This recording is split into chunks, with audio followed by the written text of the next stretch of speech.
Hello, this is Leah with All Things Cards. I was just about ready to refill my little container. I know it's usually purple, but I decided to go with a candy apple red because I thought it's so cute. My little container with my baby wipes. So I bought a box of Kirkland baby wipes, Ultra Soft.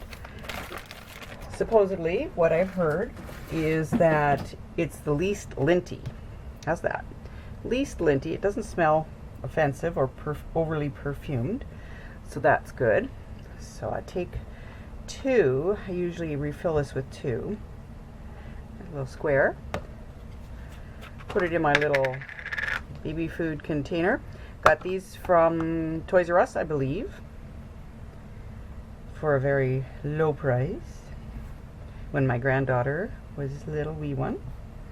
And now they're just sitting there, and I thought, whoa, I could use those, and I can still remember when she was a baby.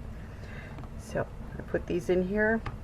I keep one on the bottom that's cleaner than the one on the top generally, and I seal it up. They don't dry out. They don't smell. They go in there for a while and they don't smell or nothing affects them. They just are great.